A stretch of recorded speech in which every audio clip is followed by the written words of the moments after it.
이번 주에 설 명절이 있다는 말씀 드렸는데, 원래 우리가 이 설 때 되면은 복 많이 받으세요 이렇게 인사했습니다. 그죠? 일부 예배 때 아까 올라오는데 어떤 권사님께서 저를 탁 보시더니 새해 복 많이 받으세요 이렇게 인사하셔서 기분이 좀 좋았습니다. 또 복 받으라고 하니 얼마나 좋습니까? 그죠? 여러분들도 한번 인사해 보세요. 다시 한번 새해 복 많이 받으세요. 네, 곧 설 명절이잖아요. 또 복 많이 받으시기 바랍니다. 복 받는 거 싫어하는 분 있으세요? 없으시죠? 예. 그래서 우리 예전에 제가 보면 저희 집에 덮었던 이불 가운데도 복복자가 써져 있었던 것 같아요. 먹는 숟가락 위에도 복복자가 쓰여져 있고, 그죠? 옛날 대문 앞에 사람들이 뭐 입춘대기를 써붙였습니다만 복자 이렇게. 특별히 동양문화권은 이 복에 대한 개념이 좀 다르기도 했지만 굉장히 복을 소중하게 여기고 복 원했습니다. 중국 고전의 서경의 홍범편에 보면 오복이 나와요. 우리가 잘 아는 그 오복이 거기에 나오는데 5가지 복을 이렇게 얘기했습니다. 수, 오래 사는 것. 목숨 숫자죠. 부, 부유하게 사는 것. 세 번째는 강령, 건강하게 사는 것. 그 다음에 유호덕, 덕을 좋아하고 베푸는 것. 그리고 5번째 고종명, 깨끗한 죽음을 맞이하는 것. 글씨 보이세요? 예. 다음엔 좀 크게 해주세요. 이런 것들은. 이 글씨가 이 5가지 오래 부유하게 건강하게 그리고 덕을 베풀고 좋아하고 깨끗한 죽음을 맞이하는 것, 이게 5가지 복이라고 이야기했습니다. 복이지요. 우리가 이렇게 살면 얼마나, 이런 것들이 우리 안에 늘 있으면 얼마나 우리가 행복하겠습니까? 근데 진짜로 이런 몇 가지 있다고 우리의 인생이 행복해질까? 진짜 행복해질까? 세상의 철학이나 종교 대부분 그것들의 가치는 인간의 행복을 추구하는 것입니다. 어떻게 하면 우리가 행복해질 수 있을까? 그러나 인간이 행복해지는 어떤 원리나 길이 그리 단순하지 않습니다. 물론 때로는 단순할 때가 있어요. 예를 들어 그냥 맛있는 음식을 한번 먹었을 때도 그냥 행복하다 느낄 수 있습니다. 그게 행복이라고 생각할 때도 있어요. 그런데 또 어떤 때는 우리가 크고 정말 하고 싶은 것들을 이루어냈음에도 불구하고 별로 행복하다고 느끼지 않을 때도 있죠. 그래, 가만히 생각해 보면 행복이라는 것이 좀 단순하지 않은 것 같다라는 생각을 해보게 됩니다. 그럼에도 불구하고 인간은 행복해지기를 원합니다. 행복해지기를 원해요. 헤르만 헤세라는 유명한 문학가 있죠. 그 시 가운데 이런 시가 있더라고요. 인생에 주어진 의무는 다른 아무것도 없다네. 그저 행복하라는 한 가지 의무뿐. 우리는 행복하기 위해 세상에 왔지. 여러분, 예수님도 이 땅에 오셔서 우리 모두의 행복한 삶을 위해서 십자가를 지시고 고난당하시고 죽으시고 부활하신 줄 믿습니다. 예수님의 그 십자가의 죽으심과 부활이 오늘 우리에게 구원을 이루어주는 아주 값진 것이지만, 진짜 궁극적으로는 예수님께서 우리를 행복하게 하시기 위해서, 그 구원을 통해서 우리가 진정한 행복을 누리고 살아가게 하시기 위해서 십자가를 지신 것이 아니겠는가, 저는 그렇게 믿습니다. 그래서 올해 우리 교회 표, 하나님을 기쁘시게, 성도들은 행복하게. 여러분, 신앙생활이 행복하지 않다면 신앙생활이 우리에게 어떤 의미가 있겠습니까?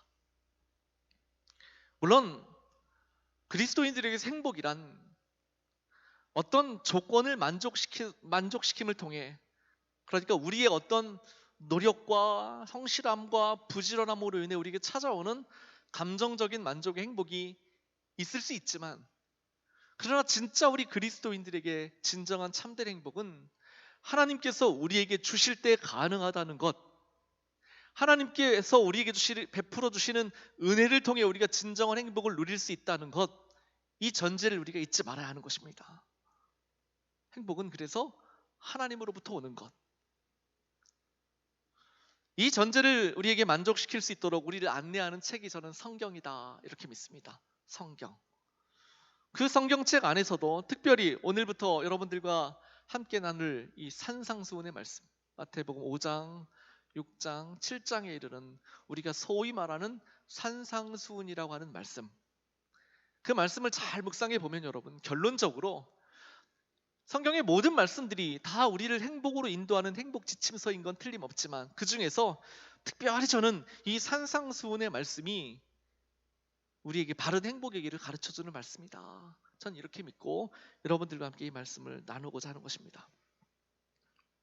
오늘부터 시작해서 이 산상수훈의 말씀을 함께 묵상해 갈 텐데, 여러분들과 제가 이 말씀 속에서 하나님께서 우리를 행복으로 인도하시는 참된 길, 복된 길을 발견할 수 있게 되시기를 축복합니다. 오늘 본문의 시작은 이렇게 시작하죠. 예수님께서 무리를 보셨다.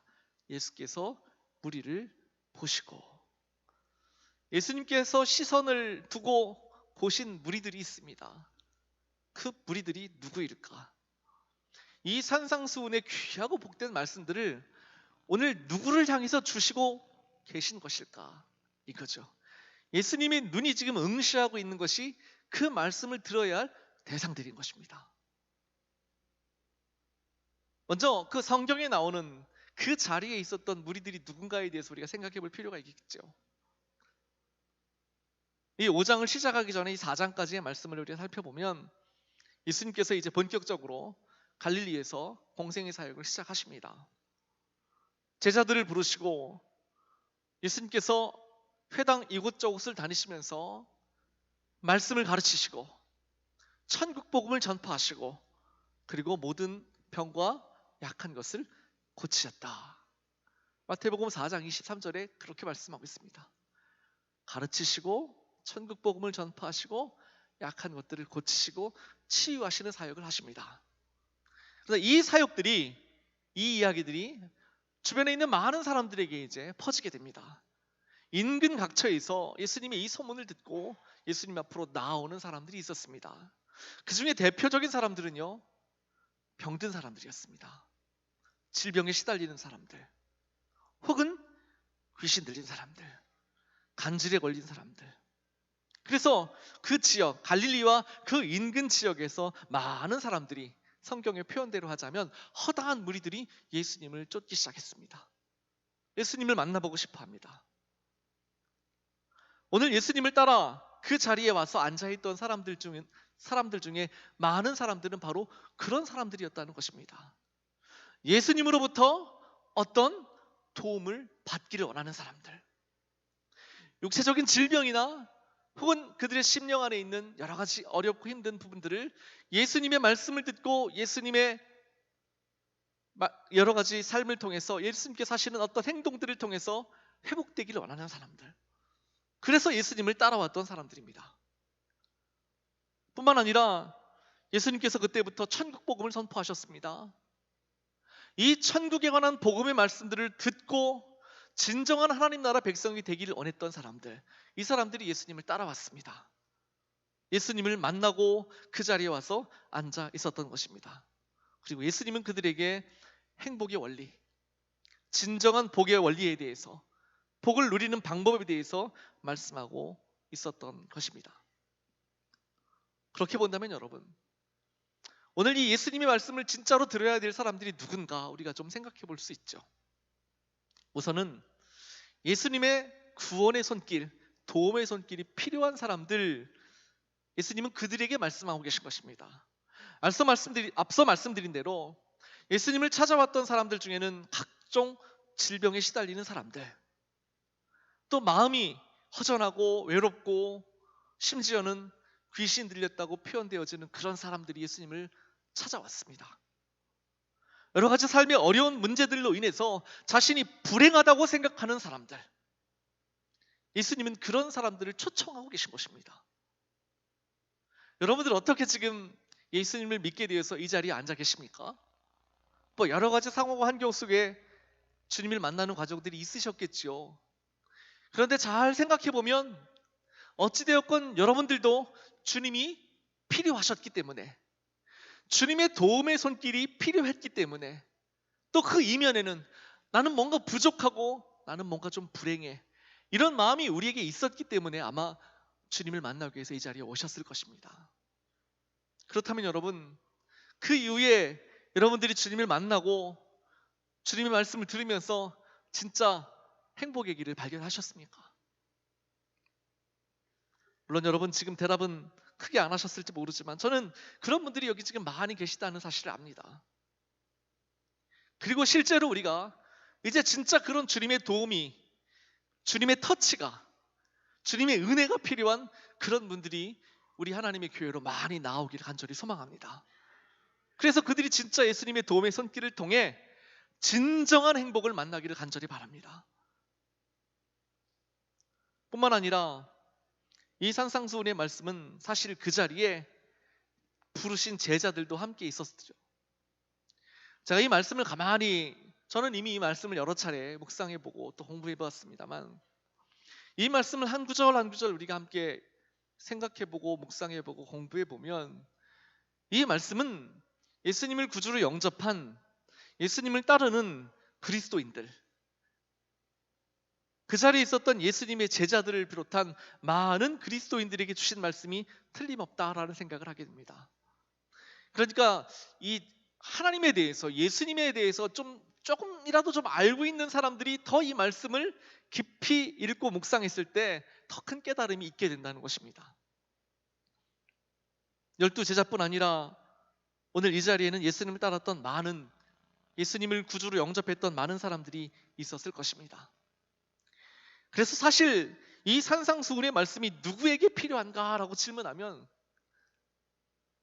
누구나 가릴 것 없이, 신앙생활을 오래 한 사람이든지 이제 막 첫 발걸음을 내디딜 사람이든지 할 것 없이 이 땅에 있는 모든 사람들이 다 이 하나님의 말씀을 통해 행복의 원리, 행복의 길을 발견하라고 우리 주님께서 주신 말씀이라고 저는 확신합니다.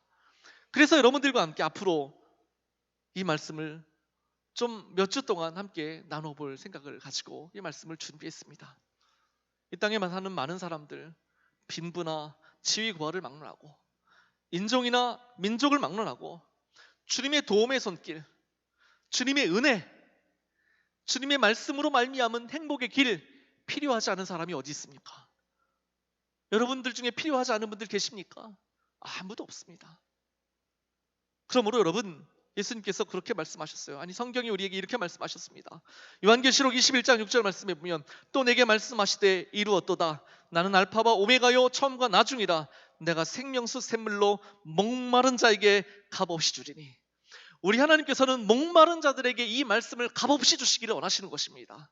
그래서 이 말씀을 통해 모든 이들이 행복의 길로 나아가기를 간절히 원하고 계심을 여러분 믿으시길 바랍니다.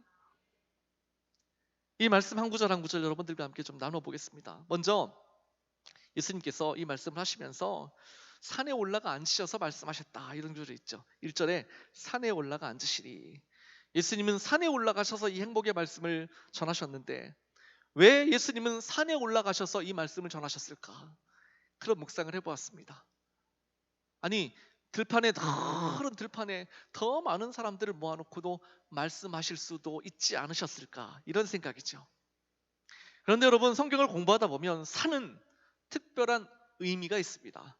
성경에 산이라고 기록했을 때는 하나님의 임재를 상징하는 장소로 많이 기록되어져 있습니다. 하나님이 가까이 계신 장소, 하나님의 계시의 장소. 그러니까 유대인들도 하나님이 하늘에 계시다고, 저 하늘에 계시다고 여겼습니다. 우리처럼 실제로 하나님이 하늘에 사시는 건 아닌데, 그랬기 때문에 산은 높죠. 높은 곳에 올라가면 그 하나님과 더 가까워질 수 있잖아요. 그래서 이 하나님의 임재를 여기는 곳으로 산을 생각했던 것입니다. 마태복음에 보면 산에 관한 여러 가지 기록들을 볼 수 있습니다. 14장에 보면 예수님께서 기도하러 산에 올라가셨다. 왜 기도를 꼭 산에 하셔야만 했을까? 그냥 집안의 골방에서도 하셨겠죠. 그런데 성경에 산에 올라가셨다, 이렇게 기록한 의미가 있을 거란 말이에요. 15장에 보면 예수님께서 산에 올라가셔서 병든 자들을 치유해 주십니다. 그리고 17장에 보면 변화산 사건이 기록되어 있죠. 베드로, 안드레, 야고보, 요한 데리고 올라가셔서 예수님이 정말로 환상적으로 변하시는 모습을 보게 되는 사건, 산에서 일어났습니다. 그리고 보면 여러분, 산은 하나님과 더 가까운 장소를 상징하는 거예요. 하나님의 임재를 상징하는 것입니다. 그래서 예수님께서 하나님의 임재가 계신 바로 그 산에서 하나님께서 우리에게 원하시는 말씀을 전해주시기를 원하셨다는 그런 의미를 담고 있습니다. 예수님께서 산에 오르셨다는 것, 이것은 하나님의 권위를 가지고 말씀하셨다, 이런 말씀이에요. 산에 올라가서 앉으셨다 기록하고 있죠. 예수님은 앉으셔서 말씀하셨어요. 저는 지금 서서 설교하고 있죠. 네. 이 앉았다는 이야기, 이것 역시 의미가 있습니다. 중요한 의미를 담고 있다고 이야기하고 있습니다. 유대의 랍비들은 가르칠 때는 언제나 앉아서 가르쳤답니다. 선생님들은 앉아서 가르쳤대요. 그리고 제가 찾아보니까 지금도 그 해외, 우리나라는 대학의 역사가 오래되지 않았습니다만 영국이 한 500년, 600년 된 이런 대학들, 미국의 오래된 대학들은 권위 있는 선생님들은요 이렇게 앉아서 강의를 하신답니다. 앉아서. 저도 앉아서 설교를 해볼까? 그런 생각. 제가 앉아서 설교를 해본 적이 몇 번 있어요. 얼마 전에 제가 여기 부임하기 전에 참 우연치 않게 목사님들 그 모임에 갔다가 오랜만에 운동을 하다가, 오랜만에 운동하면 안 되는데 다리를 삐끗해가지고 좀 약간 인대가 늘어난 그런 사건이 있었습니다. 근데 주일 설교는 해야 되겠고 목발을 짚고 설교할 수는 없고, 그래서 성도님들에게 양해를 구해서 책상을 하나 갖다 놓고 여기 의자를 놓고 그렇게 앉아서 설교를 했어요. 한 두세 주 그렇게 한 것 같아요. 근데 너무 불편하더라고요. 어색하고 앉아서 설교하니까 버릇 없어 보이기도 하고 그냥 그런 느낌. 그런데 원래 권위 있는 선생님들은 앉아서 강의를 하십니다. 유대의 랍비들도 앉아서 백성들에게 성경의 말씀을 가르쳤다는 거예요. 그럼 이 상황에 대해서 여러분들이 좀 이해할 수 있죠. 예수님은 지금 권위를 가지고 말씀하시는 거예요. 그럼 예수님이 가지셨던 이 말씀의 권위는 누구의 권위일까요? 누구로부터 나오는 권위? 하나님으로부터 나오는 권위. 예수님이 산에 올라가셔서 자리에 앉으셔서 그를 따르는 백성들에게 말씀하셨다는 것은 예수님이 지금 하나님의 아들로서의 권위를 가지고, 권세를 가지고 그를 따르던 성도들에게, 예수님의 제자들에게 하나님의 말씀을 선포하셨다는 것입니다. 그러니까 오늘 우리가 함께 묵상하게 될 이 산상수훈의 말씀은 우리 주님께서 하나님의 아들의 권위로 우리에게 주시는 귀하고 복된 말씀이다, 우리가 이렇게 여겨야 합니다. 그 증거를 볼 수 있습니다. 산상수훈 끝부분에, 마태복음 7장 끝부분에 보면 이런 말씀들이 기록되어 있습니다. 28절, 예수님께서 이 말씀을 마치심에 무리들이 그 가르침에 놀랐다. 이 말씀을 다 듣고 나서 가르침에 놀랬습니다. 왜 그랬느냐? 29절 상반절에 보면 그 가르치는 것이 권세 있는 자와 같았다. 하반절에 보면 저희 서기관들과 같지 아니했다, 이렇게 기록하고 있어요. 원래 서기관들은 직업이 말씀을 연구하고 가르치는 사람들입니다. 그런데 사람들은 예수님이 말씀을 연구하고 가르치는 사람이라고 생각하지 않고 있었어요. 그저 어느 집 목수 아들이지, 그냥 이 정도만 여기고 있는 사람들도 많이 있었을 것입니다. 그런데 예수님께서 하시는 말씀을 들었어요. 귀담아 듣게 되었습니다. 그랬는데 그 하시는 말씀의 권세와 능력이 비범했던 거예요. 그 말씀에 새겨지는 것이, 마음에 새겨지는 것이 일반 서기관들이 하는 말씀과는 전혀 달랐던 것입니다. 왜요? 왜 그렇습니까? 예수님은 하나님의 권세를 갖고 계신 분이잖아요. 그 권세로 오늘 제자들에게, 예수님의 도움이 필요했던 수많은 사람들에게 그 길에 대해서 말씀해 주고 계셨기 때문에 이 말씀을 받았던 사람들, 그 자리에서 이 말씀을 들었던 사람들이 크게 마음에 감동했던 것입니다. 그걸 느꼈던 거예요. 그래서 제가 말씀을 묵상하면서 그런 생각, 그런 소망이 생겼습니다. 이 산상수훈의 말씀을 우리가 함께 나누고 공부하는 동안에 우리의 마음속에도 그 예수님의 말씀을 듣고 그 자리에 앉아 있으면서 그 가르치는 것이 권세 있는 자와 같음을 느꼈던 그들처럼 오늘 저와 여러분들도 그런 느낌을, 그런 믿음을, 그런 소망을 갖게 되기를 간절히 소망했습니다. 인간 최교진 목사의 말로 들려지지 않고 그날 그 산에서 앉으셔서 우리를 향해서 가르치셨던 그 예수님의 음성으로 들려져 저와 여러분이 이 말씀 때문에 좀 더 행복해지고 좀 더 주님 은혜 안에 살아가게 되기를 간절히 소망합니다. 비록 여러분 그 자리에 있던 예수님의 모습은 초라하셨을지 몰라요.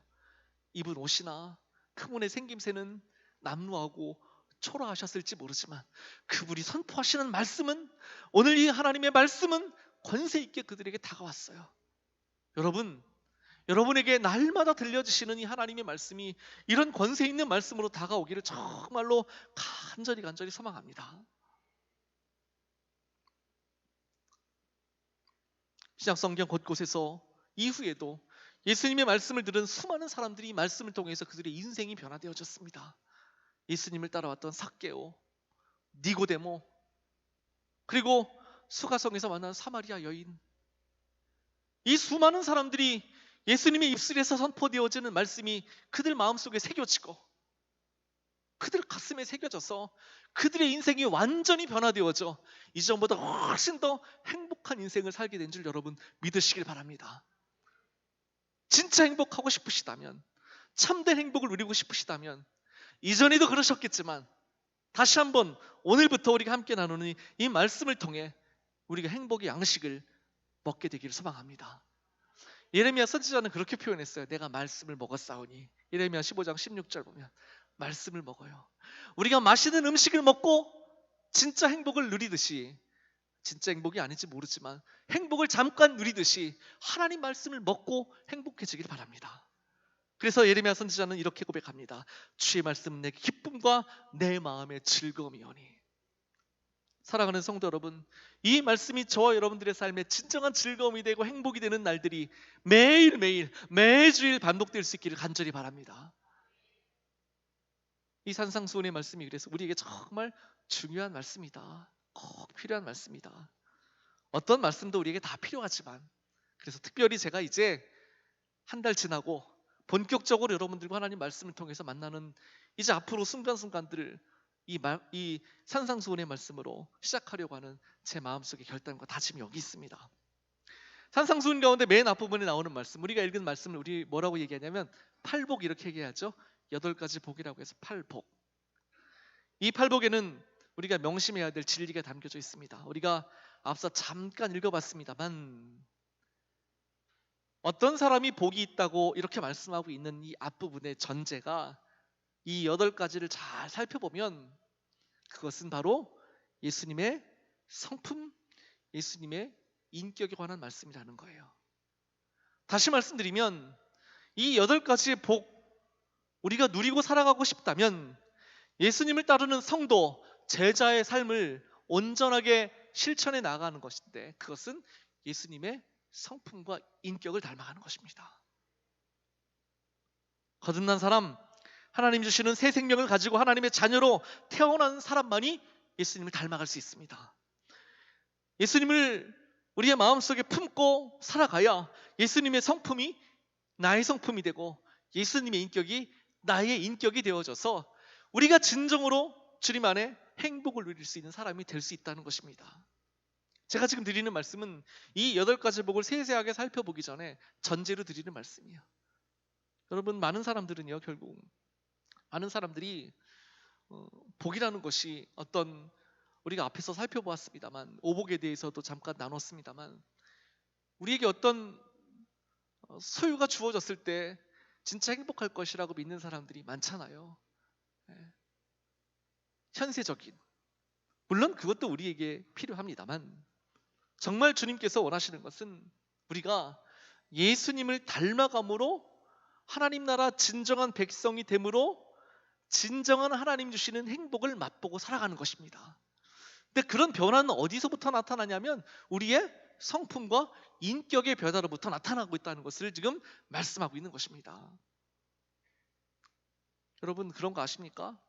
선진국으로 갈수록 더 행복하지 않다는 통계 있잖아요. 세계에서 진짜 행복을 누리고 만족하고 살아가는 나라가 어느 나라인지 아시죠?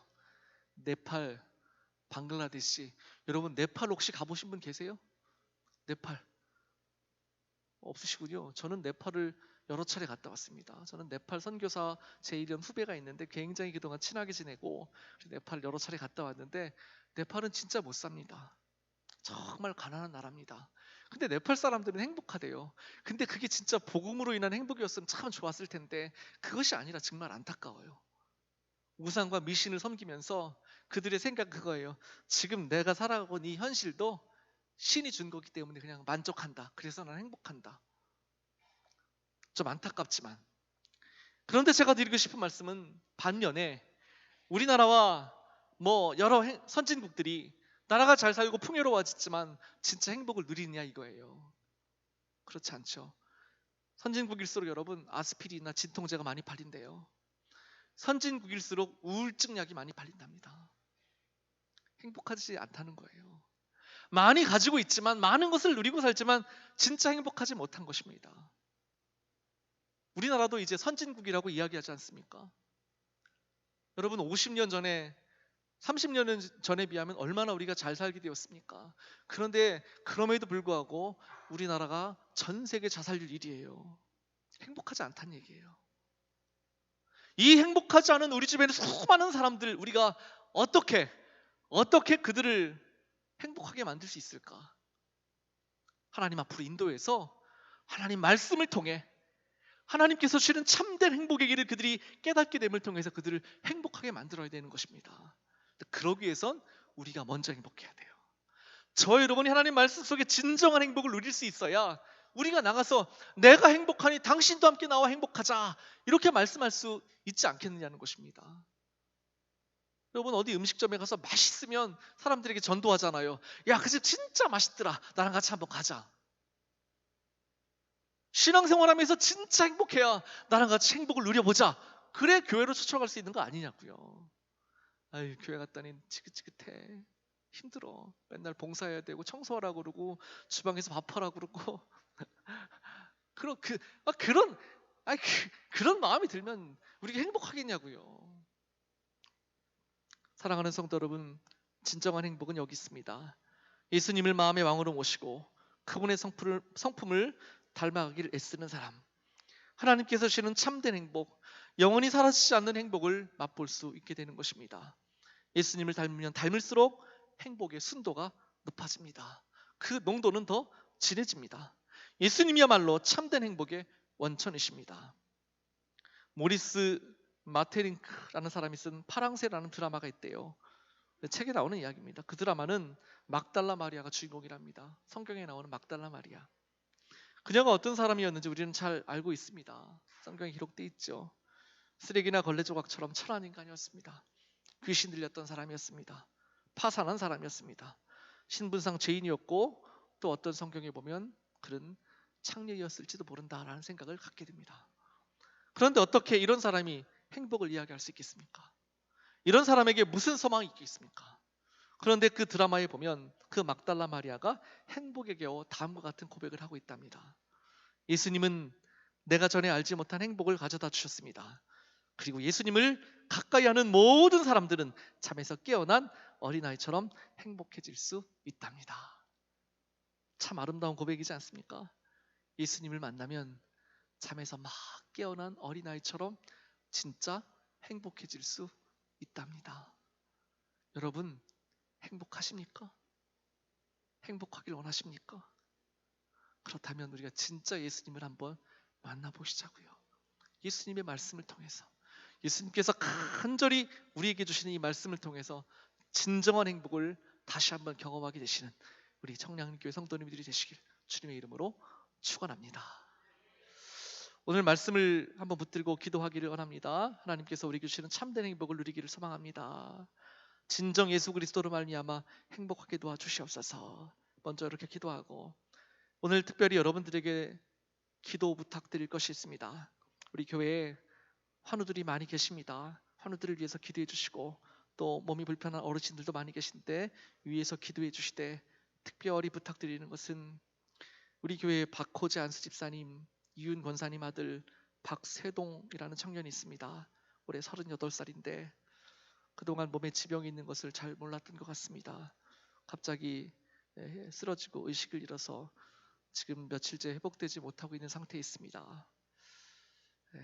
안타까운 마음 금할 길 없습니다. 어제 우리 장로님들하고 병원에는 못 가고 이제 우리 집사님 권사님 댁에 가서 같이 예배드리고 위로해드리고 왔는데 정말 우리가 할 수 있는 건 기도밖에 없는 순간입니다. 아니 저는 기도가 그 어떤 이 세상의 치료 행위보다 가장 위대한 치료 행위라고 믿습니다. 우리가 이 시간 정말 간절한 마음으로, 물론 우리 모든 분들의 생명이 다 똑같이 소중합니다. 그러나 안타깝잖아요. 38살 먹은 젊은 청년, 그분들 부모님들의 마음이 참 얼마나 힘들고 어려우시겠습니까? 우리가 좀 이 시간 이런 여러 가지 마음을 품고, 간절한 마음을 품고, 또 오늘 말씀을 붙들고 그 가정에도 진짜 하나님 주신 행복이 넘쳐나야 될 텐데, 그러기 위해서 속히 깨어나게 해달라고, 일어나게 해달라고, 하나님께서 치료의 광선을 바라게 해달라고 여러분 기도합시다.